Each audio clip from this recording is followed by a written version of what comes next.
이 말씀은 신약성경 마가복음 8장입니다. 마가복음 8장 1절에서 10절까지 우리 같이 한 목소리로 함께 읽겠습니다. 마가복음 8장 1절에서 10절까지입니다. 그 무렵에 또 큰 무리가 있어 먹을 것이 없는지라 예수께서 제자들을 불러 이르시되 내가 무리를 불쌍히 여기노라. 그들이 나와 함께 있은지 이미 사흘이 지났으나 먹을 것이 없도다. 만일 내가 그들을 굶겨 집으로 보내면 길에서 기진하리라. 그 중에는 멀리서 온 사람들도 있느니라. 제자들이 대답하되 이 광야 어디서 떡을 얻어 이 사람들로 배부르게 할 수 있으리이까? 예수께서 물으시되 너희에게 떡 몇 개나 있느냐? 이르되 7이로소이다 하거늘 예수께서 무리를 명하여 땅에 앉게 하시고 떡 7개를 가지사 축사하시고 떼어 제자들에게 주어 나누어 주게 하시니 제자들이 무리에게 나누어 주더라. 또 작은 생선 2마리가 있는지라 이에 축복하시고 명하사 이것도 나누어 주게 하시니 배불리 먹고 남은 조각 7광주리를 거두었으며 사람은 약 4,000명이었더라. 예수께서 그들을 흩어보내시고 곧 제자들과 함께 배에 오르사 달마누다 지방으로 가시니라. 아멘. 잠시 기도하겠습니다. 오직 진리의 영이신 성령만을 의지합니다. 오늘 저희들이 함께 먹고 마시는 이 하나님의 말씀이 하늘의 신령한 음식과 음료가 되게 하여 주셔서 저희들을 새롭게 하며 윤택하게 하며 더욱 아름답고 거룩하게 하는 살아있는 말씀 되게 하여 주시옵소서. 감사하며 예수님의 이름으로 기도드리옵나이다. 아멘. 어디서 떡을 얻을 수 있습니까? 라는 제목으로 설교하려고 합니다. 제자들이 예수님께 여쭈었던 질문입니다. 이 황량한 광야에서 어디서 떡을 구할 수 있겠습니까? 우리나라에 1973년인가요? 지금은 조금 사람들에게서 여러 가지 다른 평가를 얻고는 있습니다만, 어찌하였든 그 복음 전도자로 유명했던 그 빌리 그레이엄이 한국에 왔었습니다. 그때 첫날 40만 명인가 모였다 그러고요. 나중에는 120만, 130만 명이 여의도 광장에 모였다고 합니다. 그래서 잠깐 그 영상을 그때 영상을 봤는데, 야, 우리나라가 이럴 때가 있었구나 싶은 거예요. 그러니까 거의 국빈 대우를 하면서 그 목사님을 맞이는 거예요. 우리나라 국가적인 행사로 그렇게 공항에까지 사람들이 늘어서서 그렇게 맞이하고 방송국에서 그것을 보도하고 하는 이런 것들을 보면서 아득한 옛날 같고, 지금 물론 시간이 꽤 되긴 됐지만 우리나라가 정말 저럴 때가 있었나 싶을 정도로 굉장히 격세지감을 느꼈습니다. 그때 어쨌든 여의도 광장에 100만이 넘는 사람이 모였다고 하는데 어마어마한 사건이죠. 근데 지금 우리가 보고 있는 이 본문에 그 무렵에 또 큰 무리가 있었다. 지금 우리가 지난주에도 살펴보았던 것처럼 여기는 이방 땅입니다. 이방인 땅에 예수님을 만나기 위해서 사람들이 굉장히 많이 모인 겁니다. 맨 뒤에 보면 4,000명의 음식을 먹고 남겼다라고 이야기를 하는데, 지금 1절에서 이야기하는 것은 이렇게 딱 고정된 인원이 아닙니다. 계속 몰려드는 겁니다. 인원이 계속해서 주님 앞으로 몰려들어오고 있었습니다. 그래서 이 데가볼리 지역에 예수님이 바로 앞에서 에바다 해서 말이 트이고 귀가 열리게 했던 이 사건이 점점 퍼져나간 거예요. 그래서 사람들이 예수님 앞에 엄청 몰려왔습니다. 당시의 시대상을 반영하는 거죠. 이 사람들이 예수가 누군지 알겠습니까? 그런데요, 도움이 필요한 겁니다. 그러니까 이거는 예나 지금이나 그 주님의 도움이 필요하고 절실한 것은 동일한 것 같습니다. 지금도 이러네 저러네 해도 많은 교회에는 많은 사람들이 몰려듭니다. 주님의 도움이 필요한 거죠. 주님의 도움이 필요한 사람들이 여전히 이 죄된 세상에는 단 한 번도 없던 적이 없습니다. 그리고 소수가 아니라 항상 수많은 사람들이 예수님 앞으로 모여들었습니다. 이때도 지금 엄청나게 많은 사람들이 모여드는 겁니다. 그런데 지금 이 자리에는 예수님의 제자들이 있었고, 그리고 예수님에게 도움을 필요로 하는 많은 사람들이 함께 있었습니다. 그런데 여기에 보면은 거기에 있는 많은 사람들이 사흘이나 지났는데 먹을 것이 없다라고 이야기해요. 사흘 동안 이 사람들이 예수님과 함께 있었고, 그런데 먹을 끼니가 제대로 없었던 겁니다. 그에 대해서 예수님께서는 내가 무리를 불쌍히 여기노라 이렇게 이야기하세요. 여기서 예수님께서 이 무리들을 불쌍히 여긴다고 하신 말씀은 현재형으로 표시해서 지금도 계속입니다. 그러니까 이때 예수님 앞에 도움이 필요해서 왔던 사람들을 보시고 불쌍히 여기셨던 그 주님이 지금도 천상에서 여전히 도움이 필요해서 몰려든 사람들을 향하여 불쌍히 여기시는 마음을 동일하게 갖고 계시다는 겁니다. 그러니까 이것은 과거의 사건이 아니라 오늘 이 시간 이 자리에 성령을 통하여 예수 그리스도께서 우리를 향하신 불쌍한 마음을 동일하게 갖고 계시다는 것을 우리들에게 가르쳐 주시는 것입니다. 본문에 보면 이들이 3일을 같이 했습니다. 그런데 생각해 보십시오. 이분들이 뒤에 내용 예수님이 말씀하시는 걸 보니까 지금 이 모임을 파하고 집으로 돌려보내려고 하는데요. 어떤 사람은 지금 그대로 갔다가는 길 도중에 탈진해서 쓰러질 것 같은 사람들이 있습니다. 3일 동안 음식을 못 먹었다는 이야기고요. 또 갈 길은 훨씬 더 멀다는 얘기입니다. 그래서 예수님은 지금 이들이 불쌍하다 그래요. 그래서 굶겨보낼 수 없다. 굶겨보낼 수 없다. 예수님 만나러 왔는데 누구네 개똥이 아버지가 예수님 예수라고 만나러 갔다가 오다가 굶어 죽었다 그러대? 이런 상황이 된 거예요. 이런 상황이. 그러니까 여러분, 오늘날로 바꾸면 어떻게 되겠어요? 누가 뒷짐 누구 엄마가 가자 그래서 그때부터 교회 다니기 시작하더니 예수 믿더니 그 집 패가 망신했다 그러대? 똑같은 얘기입니다. 예수님이 불쌍히 여기셨다는 거예요. 불쌍히 여기셨다는 거예요. 여기서 지금 예수님이 하신 말씀을 예수님의 마음을 불쌍히 여겼다 이렇게 말씀을 하셨는데 이 불쌍히 여긴다라고 하는 말이 우리나라 말에 아주 이것과 똑같은 말이 있습니다.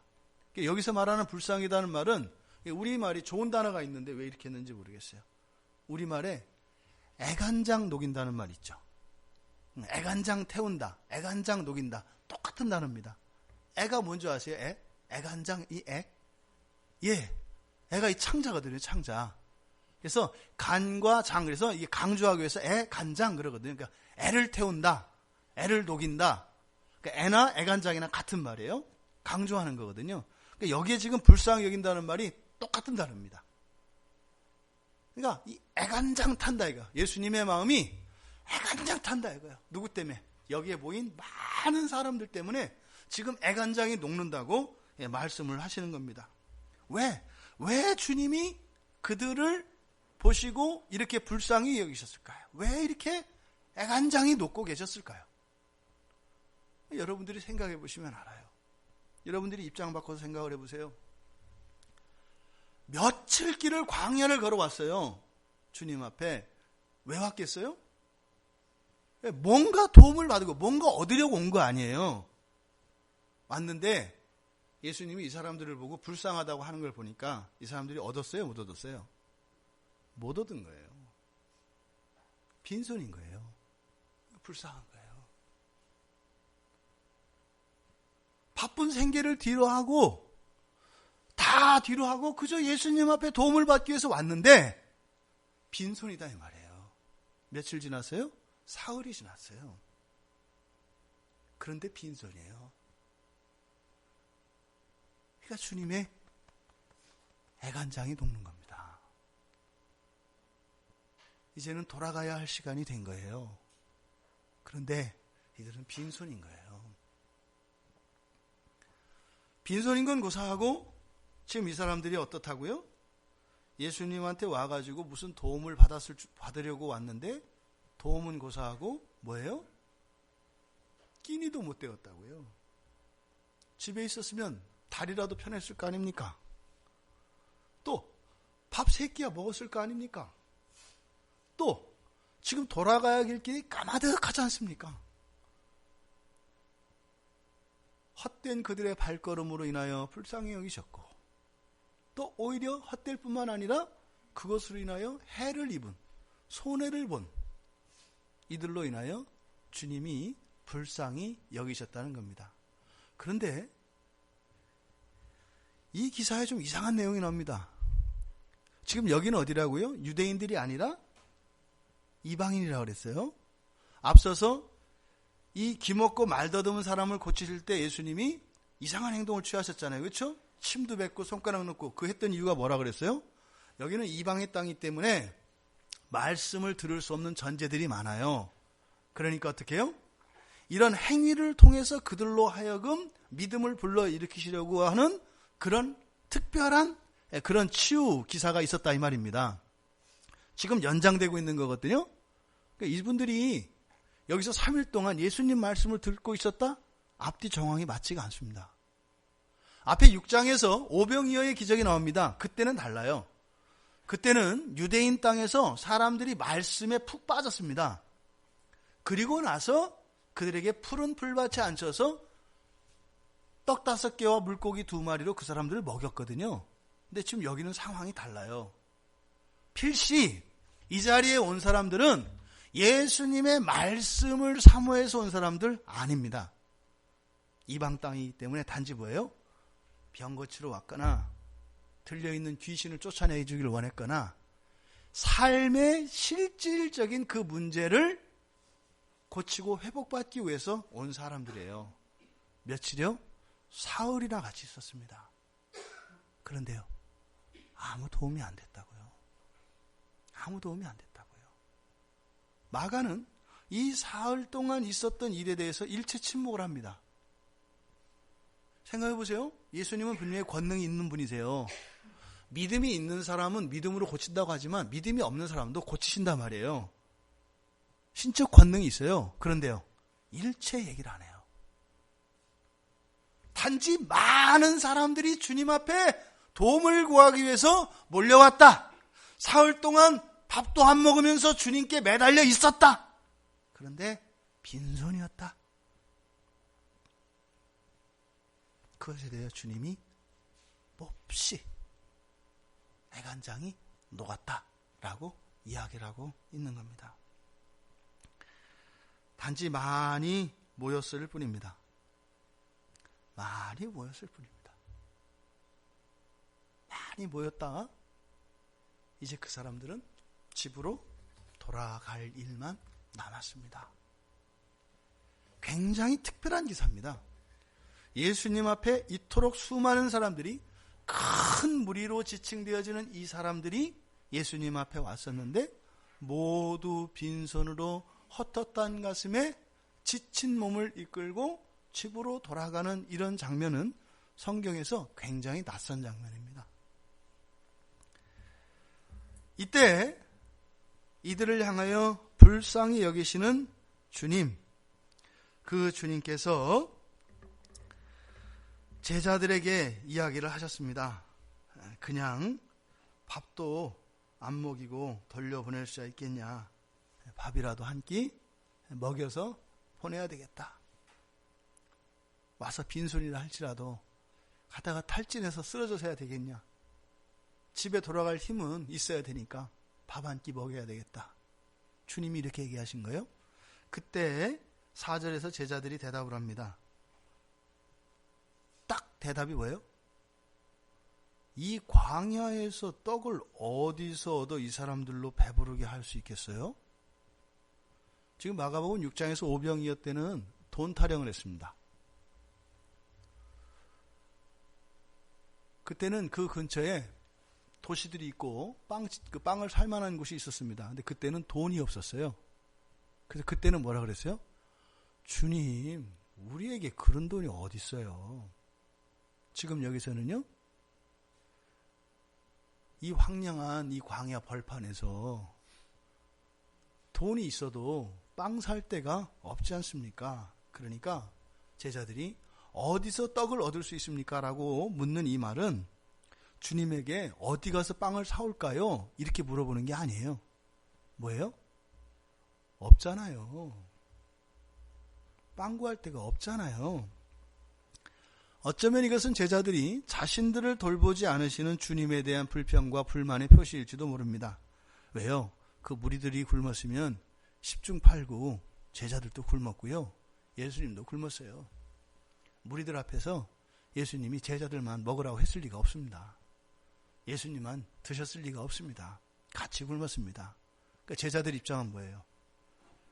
저 이방인 놈들만 굶은 것이 아니라 우리도 굶었잖아요, 주님. 또 이들은 그 앞에서도요, 많은 병자들을 치료하고 일을 하고 주님을 따라다니는 사람들 아닙니까? 그러니까 그들을 향하여 불쌍히 여기시는 주님의 그 마음에 대해서 약간 섭섭한 마음이 있었을 수도 있을 것 같아요. 그러니까 지금 여기서 어디서 떡을 얻어서 이 사람들을 배부르게 할 수 있어요, 주님? 이 말에는 사실을 이야기하지만 그 사실 밑에는 은근히 자기들 마음속에 있는 섭섭한 마음을 살짝 섞어서 이야기하고 있는 것으로 보입니다. 왜요? 지금 주님이 하시는 것은 어차피 현실성 없는 얘기를 하고 계시는 거예요. 어차피 밥 못 먹이거든요. 빵 못 먹이거든요. 광야에서. 근데 단지 주님이 그 안타까운 마음을 표현하시는데 제자들은 제껴놓고 거기에 모였던 많은 무리들에 대해서만 불쌍히 여기시는 그 주님의 마음에 대해서 섭섭한 겁니다. 또 한편으로는 똑같이 우리도 굶었는데 좀 과중한 책임을 우리한테 부과시키시는 것 같은 거예요. 주님이 이렇게 얘기하시니까 덜컥 제자들 입장에서 뭐예요? 뭐야, 우리 보고 빵 사오라고 하시는 거잖아. 이렇게 생각하는 겁니다. 그러니까 이 황량한 들판에서 더군다나 우리들도 지금 쫄쫄 굶어서 지쳐있는데 우리 보고 가서 빵을 사오라고 그러시면 이건 좀 지나치신 것이 아닌가. 이러한 제자들의 대답에 예수님께서 여기에 있는 제자들에게 먼저 묻습니다. 너희들이 가지고 있는 거는 떡이 몇 개나 있냐? 그랬더니 7이 있다고 하고 또 물고기가 2마리가 있다고 합니다. 그 말씀을 들으시고 예수님께서 그 무리들을 자리에 앉히십니다. 지금 사실은 예수님께서 너희들 빵 몇 개 있니? 이 말은 제자들에게 물어보는 말씀이기는 하십니다만 바로 앞에서 제자들이 어디서요? 라고 하는 그 말에 대한 해답인 거죠. 어디서요? 너희들에게서, 이 말씀이죠. 근데 제자들은 주위를 둘러보아도 없다 말입니다. 그랬던 제자들을 향해서 주님이 뭐라고 하는 거예요? 너희들에게서, 이렇게 말씀을 하신 거예요. 그러니까 제자들에게 있어요, 없어요? 있어요. 있어요. 근데 제자들에게는 있어요, 없어요? 없어요. 예수님이 보실 때는 제자들에게 있고요. 제자들이 볼 때는 제자들에게 없어요. 그러니까 이미 너희들에게 있다. 너희들에게 있다. 이 얘기인 거죠. 예수님께서 가져온 빵 7개와 2마리, 이때 2마리는 딱 2마리가 아니라 그러니까 조금 이런 뜻입니다. 조금. 그래서 구체적으로 몇 마리를 뜻하는 것이 아니라 그냥 약간의 물고기 이런 뜻입니다. 그래서 7덩어리의 빵과 약간의 물고기가 있었습니다. 근데 여기는 좀 독특한 장면입니다. 보통 음식을 들고 유대인들은 밥을 먹을 때 집에서 가장들이 축복을 합니다. 이렇게 해서 축복을 해요. 그러니까 우리가 감사기도 하는 것처럼, 그러니까 축복은 뭐예요? 복을 구하는 거거든요. 그러니까 누구에게 구해요? 하나님께 구하는 거죠. 빵을 먹을 때 하나님, 이 음식을 먹고 사랑하는 우리 가족이 건강하게 해주시고 하나님의 은혜가 넘치게 해주십시오. 이렇게 기도하는 거예요. 그러니까 이 음식에 대해서 이렇게 복을 축복하는 게 아니에요. 그래서 우리가 이렇게 축복해가지고 이 음식 자체를 뭐 거룩한 빵으로 만드는 게 아니다 이 말입니다. 그러니까 여러분들 식사할 때 이거를 기도해야 되나 말아야 되나 이렇게 고민할 때 있잖아요. 밥을 먹고 기도했어. 근데 조금 있다가 또 나왔어. 그럼 음식이 달라졌는데 이걸 또 기도를 해야 되나 말이나 이럴 때 있잖아요. 그때는 어떻게 하는 거예요? 안 하는 거예요. 왜? 그 자리에 있는 먹는 모든 것에 대해서 하나님께 복을 구하는 거기 때문에 그때 구하는 게 아니라 그렇게 하면 어떻게 돼요? 깍두기 먹을 때 하고 배추김치 먹을 때 해야 되는 거죠. 그게 아닌 거죠. 그러니까 전체 그 식사로에 대한 하나님의 복을 구하는 거니까 할 필요가 없어요. 그런데 여기서는 보면 밑에 가보시면 7절에 보니까 어떻게 해요? 또 작은 생선 2마리가 있는지라 이에 축복하시고. 굉장히 예외적인 겁니다. 7개의 떡, 이 빵에 대해서 축복을 하시고 또 물고기를 따르요. 그러니까 이 물고기를 여기서는 굉장히 특별하게 지금 다루고 있는 장면입니다. 그러니까 이때 당시에 그 관습과는 맞지 않아요. 그냥 한 번만 축복을 하면 되거든요.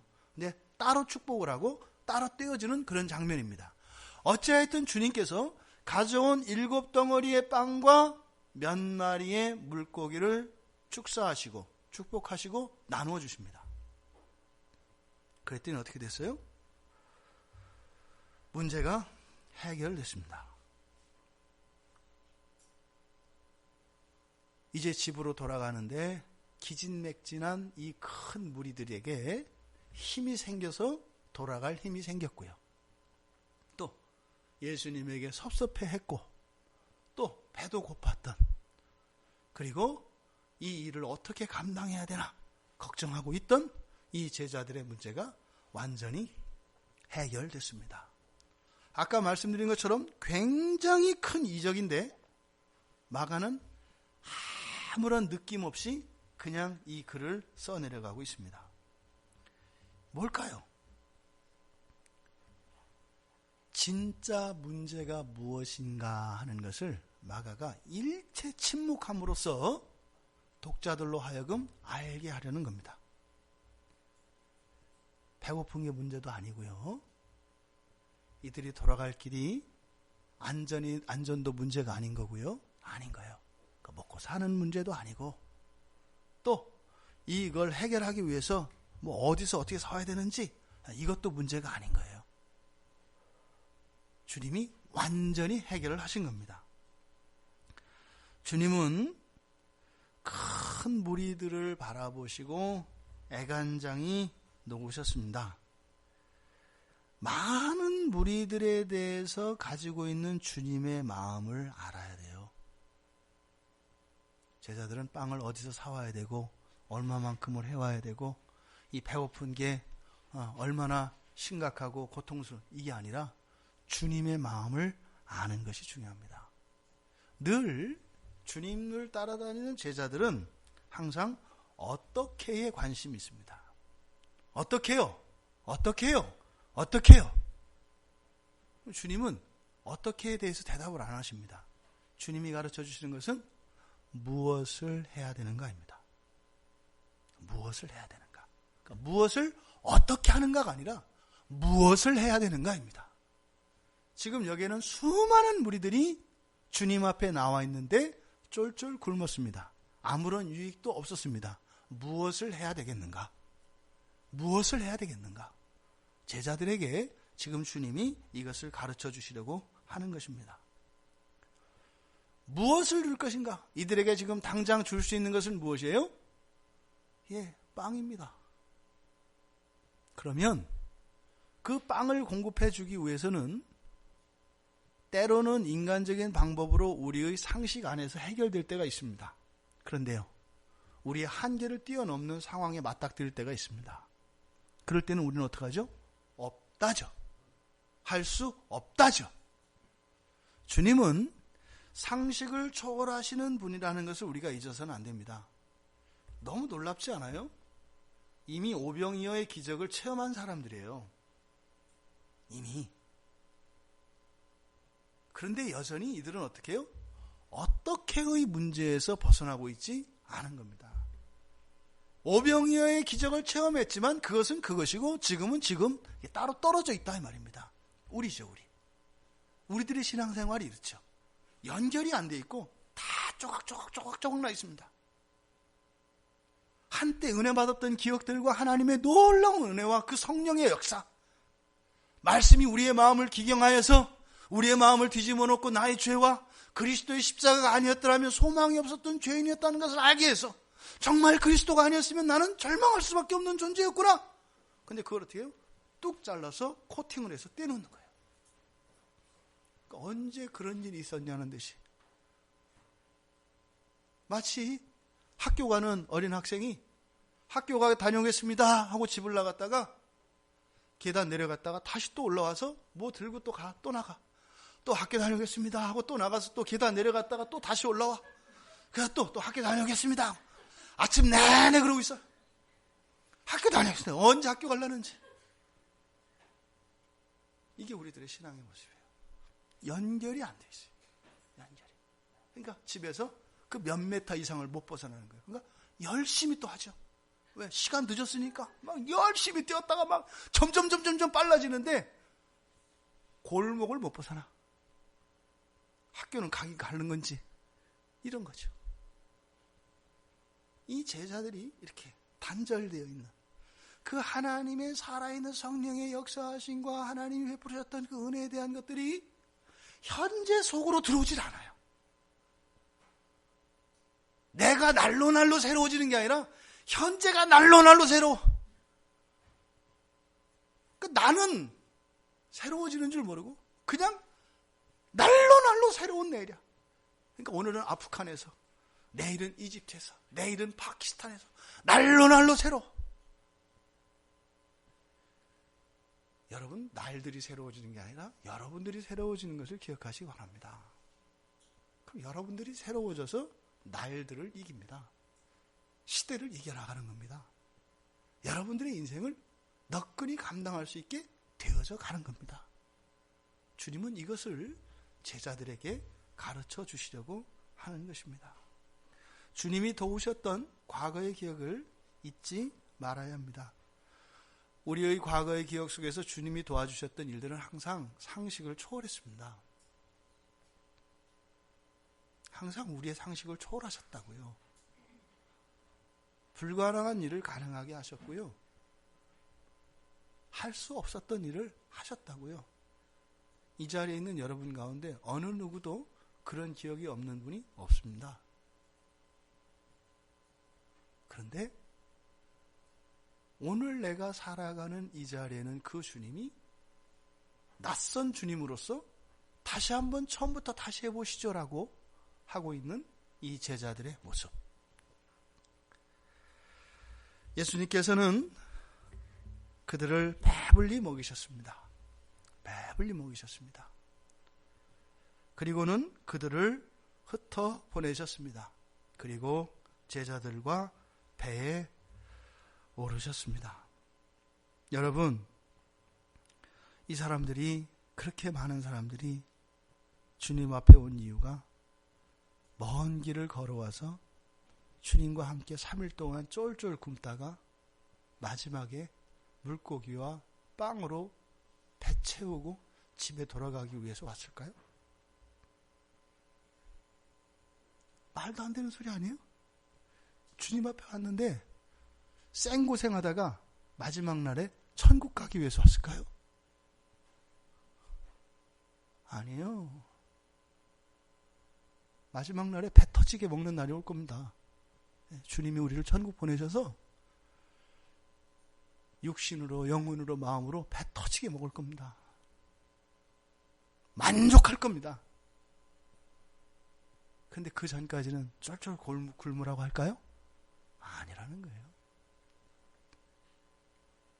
주님은 이제 그들을 떠나 제자들과 함께 배에 오르십니다.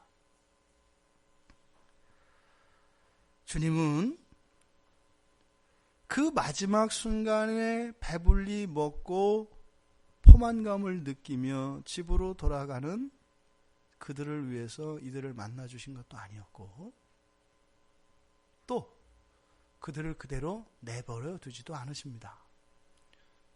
지금은 아직 예수님께서 십자가에서 구속을 완성하지 않으신 사건이고 예수 그리스도에 대한 모든 계시가 다 끝나지 않은 상황이지요. 우리는 그 뒷이야기를 아시지 않습니까? 이렇게 이들이 빵을 먹고 돌아간 사람들을 예수님께서 그냥 버려두신 게 아니죠. 기회를 줬는데 너희들이 은혜를 못 받았다. 끝. 이렇게 하신 게 아니죠.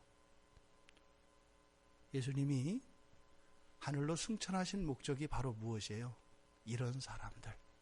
예수님의 지상사역 가운데 온전한 구원을 누리지 못하고 그 마지막의 배부름만으로 만족해하며 그 사이는 쫄쫄 굶으며 살아가는 이들을 위하여 성령을 보내주셨습니다. 여러분들이 날마다의 삶 속에 성령이 함께 하시는 것을 믿으십니까? 주님 앞에 나왔을 때 아무런 도움을 받지 못하고 그 마지막에 배부른 것으로 만족하는 것으로 주님은 이 세상에 오신 것이 아닙니다. 여러분들의 모든 생애 모든 순간이 하나님의 크신 은혜와 하나님의 크신 사랑 안에 있기를 바라십니다. 여러분들의 이 한 주일의 삶이 그 3일 동안에 있었던 그런 굶주림의 시간이 아니기를 바랍니다. 주님이 진정 원하셨던 함께 하셨던 그 3일 기간 동안에 주님이 주시고자 하셨던 주님이 도우시고자 하셨던 그런 실질적인 도움과 은혜가 이 한 주일 여러분의 날마다의 삶 속에서 경험되시기를 그렇게 누려주시며 하나님께 감사와 찬양을 돌리시기를 주님의 이름으로 축원드립니다. 우리 같이 말씀